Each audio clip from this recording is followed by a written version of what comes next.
কিয়ামতের আলামতগুলো যেগুলো আলোচনা হচ্ছে মনে হচ্ছে আমাদের বাস্তব জীবনের সঙ্গে মনে হয় মিলে যাচ্ছে। তো আজকে আমরা যে বিষয় নিয়ে আলোচনা করব তার চতুর্থ পর্ব। আজকের মাধ্যমে আমরা আলোচনা আপাতত স্টপ রাখবো ইনশাআল্লাহ। তারপরে আবার সামনে আমরা আবার একটা নতুন একটি বিষয় নিয়ে আলোচনা করব ইনশাআল্লাহ। এখন আলোচনা করব সেটা হলো মুমিনের স্বপ্ন সত্য হবে। একজন ঈমানদার ব্যক্তি যারা, তারা যে স্বপ্ন দেখবে এই স্বপ্নটা বাস্তব হবে। এটা হলো কিয়ামতের আগে এটা ঘটবে। আমরা অনেক স্বপ্ন দেখি, কারোটা সত্য হয় কারোটা সত্য হয় না। এখন আসেন হাদিসের সঙ্গে আমাদের বাস্তব জীবন আমার কিভাবে মিলে যাচ্ছে দেখেন। আবু হুরায়রা রাদিয়াল্লাহু তাআলা আনহু থেকে বর্ণিত, তিনি বলছেন, আল্লাহ নবী বলছেন, ইযাকতারাবাতিস সাহ লাম তাকুন লাহু রুইয়াল মুসলিম ও তাকযিব। ইযাকতারাবাতিস সাহ লাম তাকুন লাহু রুইয়াল মুসলিম ও তাকযিব। কিয়ামতের পূর্বে মুমিনের স্বপ্ন এটা বাস্তব হবে, মিথ্যা হবে না, বাস্তব হবে। সে যে স্বপ্ন দেখবে এটা বাস্তবেই সামনে ঘটবে। আজকে রাত্রেই আপনি যে স্বপ্নটা দেখেছেন এটা আগামীতে এটা বাস্তবে রূপ ধারণ করবে, বাস্তব ঘটবে। এটা হবে কিয়ামতের একটি আলামত। ওয়া আসদাকুকুম রুইয়া আসদাকুকুম হাদিসা। যে ব্যক্তি যত সত্যবাদী, যে ব্যক্তি যত সত্য কথা বলে তার স্বপ্ন তত সত্য হবে। যে ব্যক্তি যত সত্যবাদী, যে ব্যক্তি যত সত্য কথা বলে এই ব্যক্তির স্বপ্ন তত সত্য হবে। রুইয়াল মুসলিম জুজউন মিন 50 জুজআম মিনান নবুওয়া। মুমিনের স্বপ্ন এটা নবুয়তের 45 ভাগের 1 ভাগ। এর মানে আমরা জানি আল্লাহ সরাসরি যার উপরে ওহী নাজিল করতেন সেটা হচ্ছে নবী। নবী এবং রাসূলদের উপরে আল্লাহ ওহী নাজিল করতেন। বর্তমানে ওহীর যে দরজা সেটা বন্ধ হয়ে গিয়েছে, আর কারো উপর ওহী আল্লাহ নাজিল করবেন না। তবে মুমিন যারা ব্যক্তি, যারা সত্য কথা বলে, ঈমানদার ব্যক্তি যারা, এদের স্বপ্ন 45 ভাগের 1 ভাগ, মানে 45 ভাগের মধ্যে 1 ভাগ সত্য হবে। ধরে নেন এটা একটা স্তর বর্ণনা করছেন, তার মানে যে ব্যক্তি যত সত্যবাদী তার স্বপ্ন তত সত্য হবে।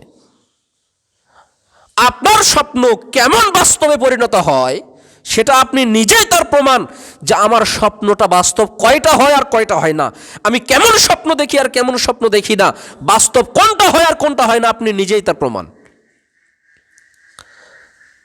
আর রুইয়া সালাসাতুন, স্বপ্ন হচ্ছে 3 প্রকার।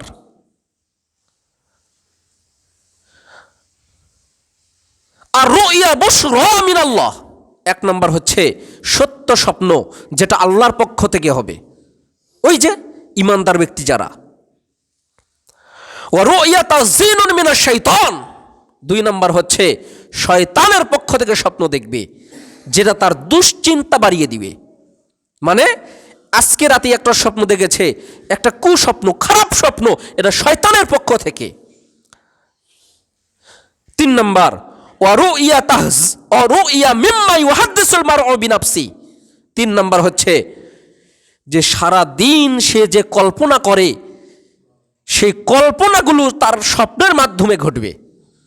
আমি অনেক বিষয় নিয়ে কল্পনা করি, ব্যবসা বাণিজ্য, খেলাধুলা, আমি বিভিন্ন বিষয় নিয়ে আমি চিন্তা ভাবনা করি, এগুলো স্বপ্নে সে দেখবে। তাহলে স্বপ্ন কয় প্রকার? 3 প্রকার। 1 নম্বর আল্লাহর পক্ষ থেকে স্বপ্ন দেখবে, এটা হচ্ছে ঈমানদার ব্যক্তি যারা, সে যত সত্যবাদী তার স্বপ্ন তত সত্য হবে। 2 নম্বর শয়তানের পক্ষ থেকে।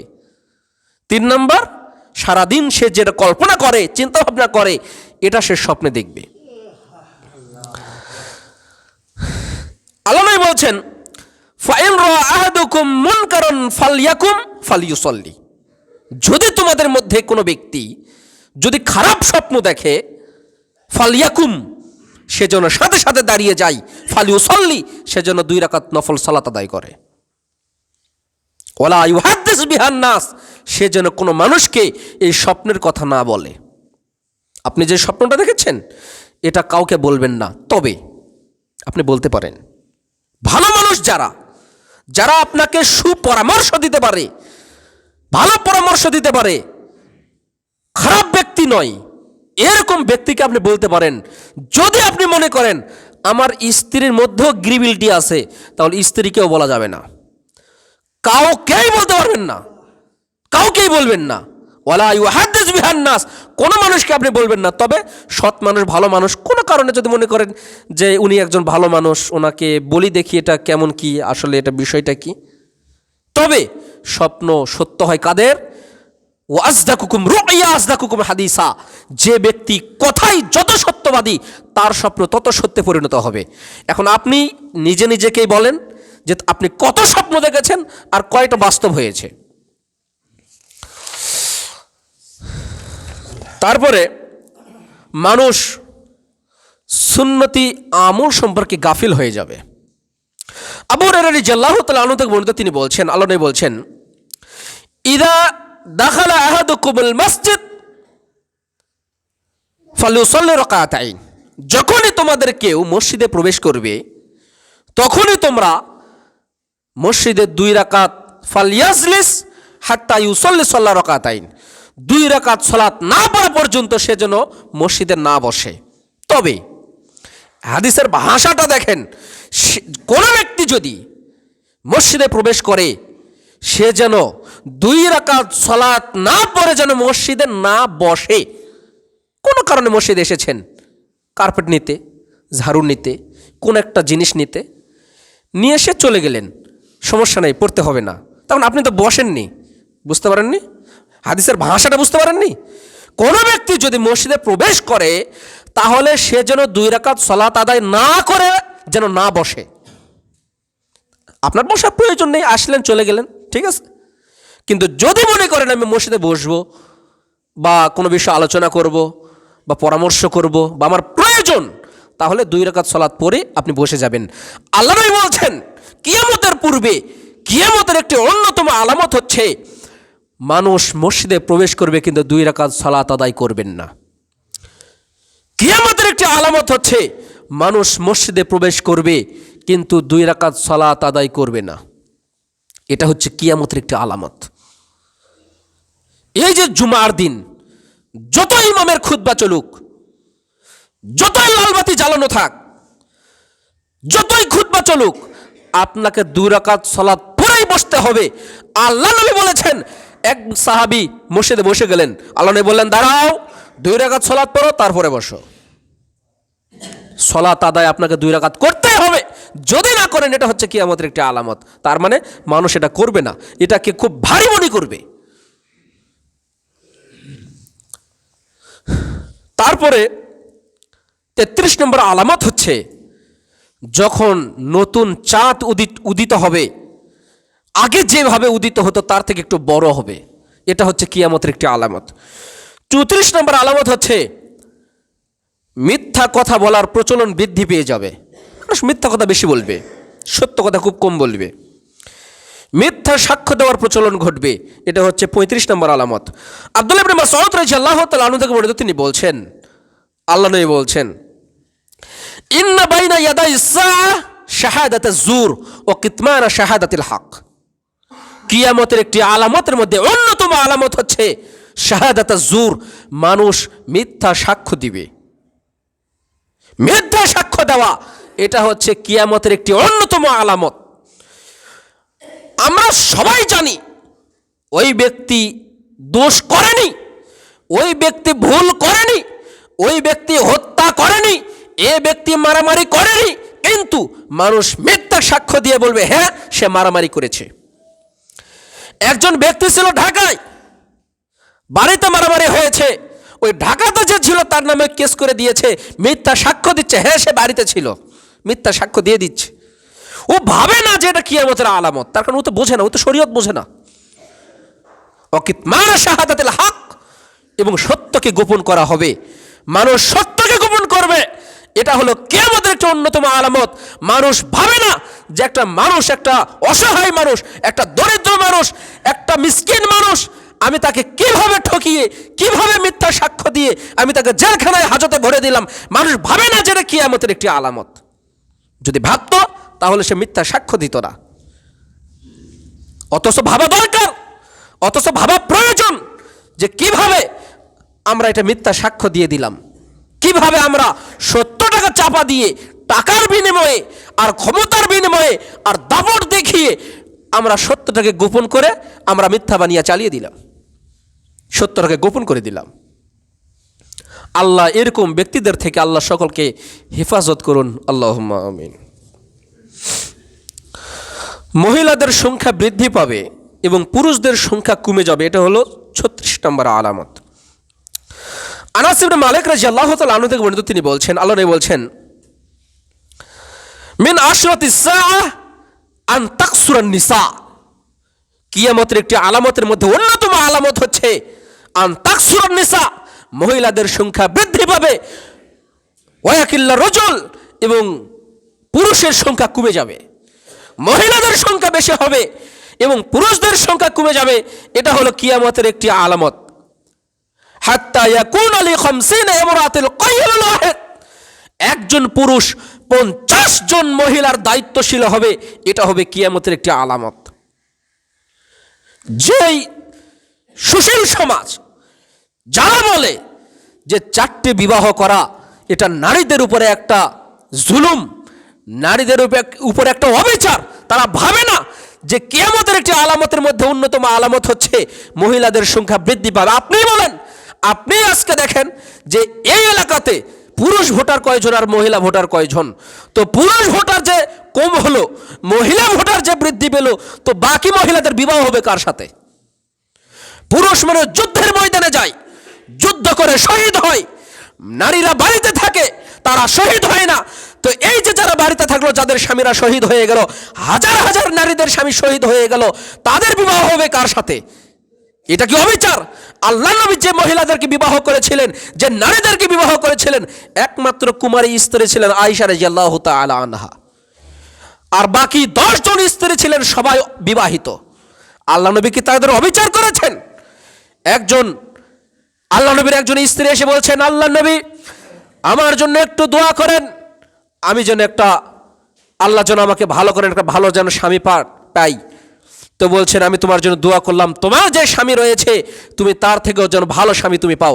আল্লাহ নবীকে বললেন, আল্লাহ নবী আমার স্বামী এই কাজ করত, আমার স্বামীর মতো ভালো স্বামী আমি পাবো, এটা একটা কল্পনার বাহিরে। আল্লাহ নবী আমি এটা বুঝতে পারি না, আমার মাথায় ধরে না যে আমি আমার স্বামীর চেয়ে ভালো স্বামী পেতে পারবো। আল্লাহ নবী তারপরে বললেন যে নিজেই তার বিবাহের প্রস্তাব ওই নারীকে দিলেন। তো তার স্বামীর থেকে কি আল্লাহ নবী অবশ্যই উত্তম স্বামী নয়?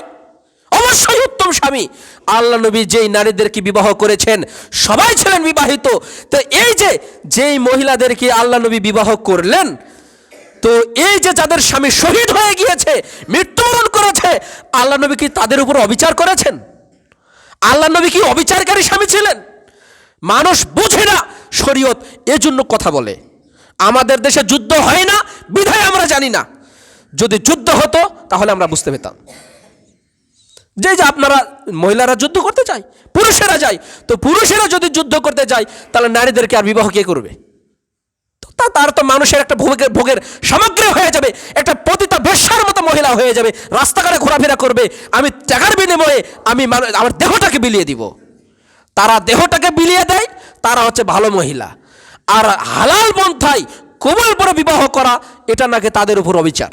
আল্লাহ তাদেরকে সঠিক বোঝার তৌফিক দান করুন, আল্লাহুম্মা আমিন।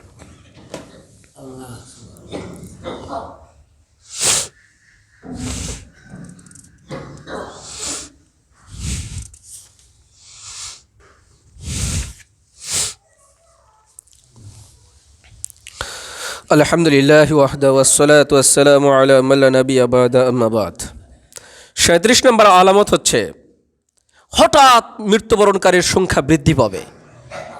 কিয়ামতের একটি আলামতের মধ্যে অন্যতম আলামত হচ্ছে হঠাৎ মানুষ মৃত্যুবরণ করবে। এই যে আমাদের সঙ্গে গল্প করলো, রাতে গিয়ে ঘুমালো, ফজরের সময় মাইকে শুনতে পেলাম, অমুকের কাছ থেকে শুনতে পেলাম, আমাকে ফোন করলো যে অমুক নাকি মারা গিয়েছে, একটা কল্পনা করা যায়, বিশ্বাসই হচ্ছে না সে আমাদের মাঝে এখন মৃত নামে অবহিত। মাইকে বলছে সে মৃত, সে নাকি মারা গিয়েছে। এরকম মৃত ব্যক্তির সংখ্যা বৃদ্ধি হবে, হঠাৎ মৃত্যুবরণ করবে, কোনো অসুখ নেই, কোনো কিছু নেই, ডাক্তার বলছে কোনো অসুখ নেই, কোনো কিছু নেই, হঠাৎ রাতে মৃত্যুবরণ করেছে। এই সংখ্যাগুলো বৃদ্ধি পাবে। আমরা জানি 38 নম্বর আলামত হচ্ছে আরব উপদ্বীপগুলোতে আমরা জানি মরুভূমি। এমন একটা সময় আসবে কিয়ামতের আগে, কিয়ামতের একটা আলামতের মধ্যে অন্যতম আলামত হচ্ছে এই জায়গাগুলো নদী নালা খাল বিল ঘাসে ভরে যাবে। এটা হচ্ছে কিয়ামতের একটি আলামত।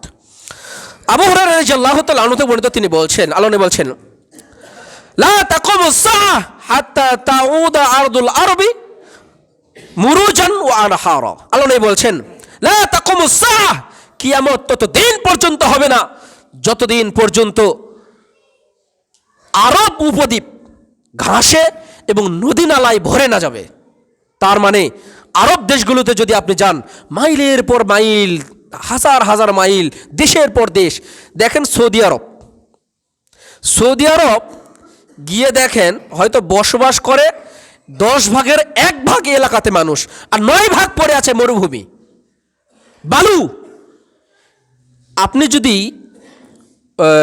মরিচিকা ছিলেন, মরিচিকা, আপনি এখানে দাঁড়িয়ে আছেন তো মনে হবে ওই তো সামনে মনে হচ্ছে নদীর মতো লাগতেছে, পানি আছে, ওই তো সামনে মনে হয় পানি পানি মনে হচ্ছে, যতই যাবেন পানি নেই, মরুভূমির পর মরুভূমি, যাচ্ছে তো যাচ্ছে। তো কিয়ামতের আগে এই আলামতটা প্রকাশ পাবে, সেগুলো নদী নালা খাল বিল তারপরে ঘাস এগুলো ভরে যাবে। এটা হচ্ছে কিয়ামতের একটি অন্যতম আলামত। তার মানে এটা ঘটবে, প্রচুর পরিমাণে বৃষ্টি হবে। আবু হুরায়রা রাদিয়াল্লাহু তাআলা আনহু থেকে বর্ণিত, তিনি বলছেন, আল্লাহ নবী বলছেন, লা তাকুমুস সাআহ হাত্তা ইউমতারুন নাস মাতারান, কিয়ামত ততদিন পর্যন্ত হবে না যতদিন পর্যন্ত প্রচুর পরিমাণে বৃষ্টি না হবে। ওয়ালা তুকিন্নু মিনহু বুয়ুতা, এবং যে বাড়িঘর রয়েছে মাটির বাড়িঘর সবগুলো ধ্বংস হয়ে যাবে, নিঃশেষ হয়ে যাবে, মাটির সঙ্গে মিশিয়ে যাবে। ওয়ালা তুকিন্নু মিনহু ইল্লা বুয়ুতুশ শাম, এবং পশমের যে বাড়িঘর, খড়কুটা দিয়ে যে বাড়িঘর, এই বাড়িগুলো রক্ষিত অবস্থায় থাকবে, এগুলো নষ্ট হবে না। এটা হবে কিয়ামতের একটি অন্যতম আলামত। আচ্ছা, প্রচুর বৃষ্টিপাত হবে। আরেকটা হাদিস বলে আমি হাদিসগুলো ব্যাখ্যা করি। আরেকটা হাদিস হচ্ছে এই সম্পর্কিত হাদিস। আনাস বিন মালিক রাদিয়াল্লাহু তাআলা আনহু বর্ণিত, তিনি বলছেন, আল্লাহ নবী বলছেন, লা তাকুমুস সাআহ হাত্তা ইউমতারুন নাস মাতারান আম্মান।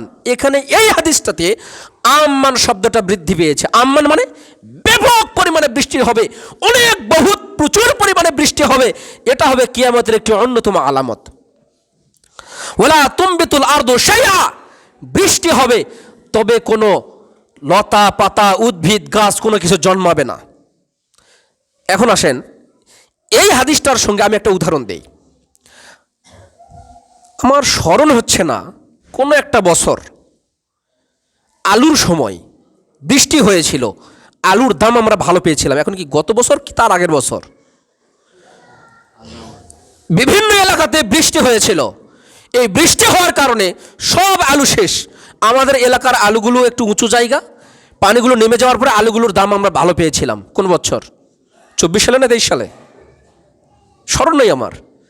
তো এই যে বৃষ্টি, মানুষ আলু উঠাবে, এই সময় বৃষ্টি হওয়ার কারণে মানুষ আর আলু তুলতে পারেনি, সব আলু পচে নষ্ট হয়ে গিয়েছে। সব বৃষ্টি আপনার জন্য কল্যাণকর নয়। এই বৃষ্টি হচ্ছে আল্লাহর পক্ষ থেকে আযাব, শাস্তি। যে এটা হচ্ছে কিয়ামতের একটি আলামত, যে প্রচুর পরিমাণে বৃষ্টি হবে আর আপনার ফসল নষ্ট হয়ে যাবে, কোনো উদ্ভিদ জন্মাবে না। তার মানে এটা ক্ষতিকারক, আর এটা কিয়ামতের একটি অন্যতম একটি আলামত যেটা ঘটবে। আবু হুরায়রা রাদিয়াল্লাহু তাআলা আনহু থেকে বর্ণিত, তিনি বলছেন, আল্লাহ নবী বলছেন, লা তাকুমুস সাআহ হাত্তা ইউহসারুল ফুরাত, কিয়ামত ততদিন পর্যন্ত হবে না যতদিন পর্যন্ত ফুরাত নদী শুকিয়ে না যাবে, এমনকি স্বর্ণের পাহাড় বের হয়ে যাবে। মিন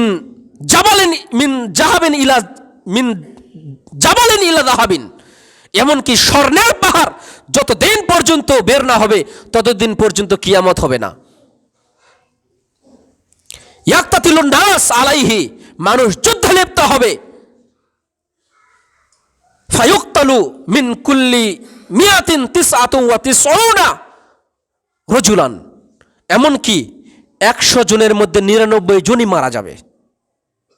তারপরে বলছেন কুল্লু রাজুলিন মিনহুম লাআল্লি, প্রতিটি মানুষই মনে করবে এগুলো মনে হয় আমি দখল করতে পারবো, এটার মালিক মনে হয় আমি হব। ওই যে স্বর্ণের পাহাড়, লাআল্লি আকুনু আনাল্লাযী আনজু, কিন্তু সে আর মালিক হবে না, সবাই মনে করবে এটার মালিক আমি হব।